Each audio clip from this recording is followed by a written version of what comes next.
S'agissant de l'état des lieux de la lutte contre la corruption en 2025, il faut noter qu'après la proclamation de la révolution progressiste populaire par le camarade président du Faso, le capitaine Ibrahim Traoré, le 1er avril 2025, les instructions ont été d'intensifier la lutte contre la corruption. Ce fléau qui gangrène notre société depuis belle lurette. Donc il s'est agi, en 2025, de poursuivre la sensibilisation par des communications des différentes structures compétentes engagées dans la lutte contre la corruption. Ensuite, il s'est agi d'encourager les dénonciateurs à travers des récompenses qui sont prévues de façon officielle pour tout dénonciateur. Malheureusement, le constat est que malgré toutes ces mesures prises, ce fléau continue de sévir dans notre société. C'est pour cette raison que le camarade président du Faso, le capitaine Ibrahim Traoré, a instruit de durcir le temps en 2026, notamment à travers des sanctions immédiates pour tout agent indélicat qui serait pris en flagrant délit de corruption ou de mauvaises pratiques.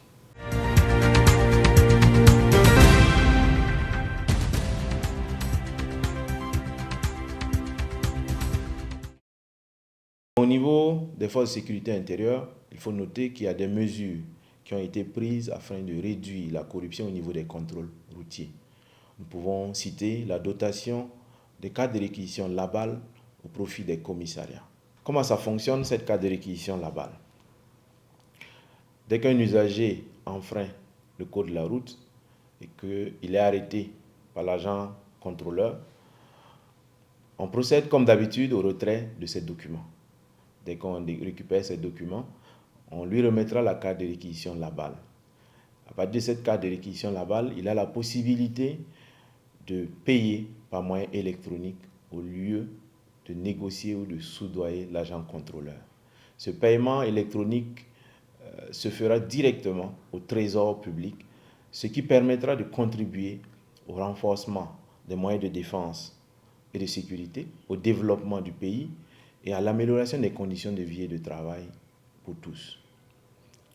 À l'issue de ce paiement, il pourra présenter le reçu ou la confirmation de ce paiement électronique et on lui fixera une date pour procéder à des travaux d'intérêt commun parce qu'il aura quand même enfreint la loi.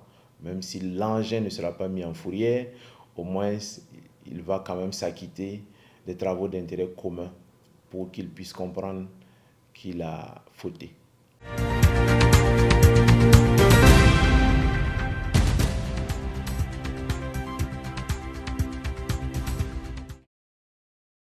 De façon générale, dans l'administration, il faut noter qu'il y a quand même de l'amélioration dans le comportement de certains serviteurs du peuple.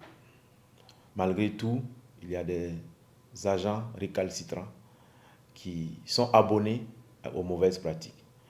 Nous pouvons constater un peu partout la lenteur dans le traitement des dossiers, la négligence de certains clients ou demandeurs de services, l'absentéisme notoire et le retard observé de certains agents dans certaines structures.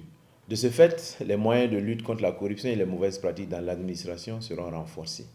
Il s'agira du déploiement d'agents commis à cet effet avec des moyens techniques pour établir les preuves de corruption et de mauvaises pratiques des agents indélicats.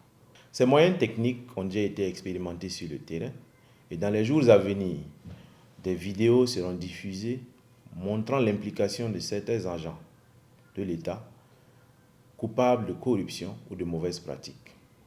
Nous profitons donc de ce canal pour inviter les populations, dans un premier temps, à se démarquer de tout acte ou comportement lié à la corruption.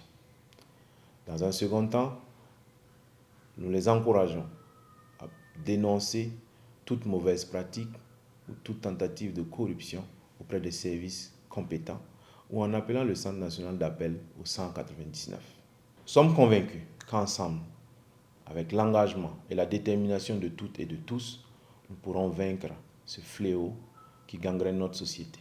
La patrie ou la mort, nous vaincrons.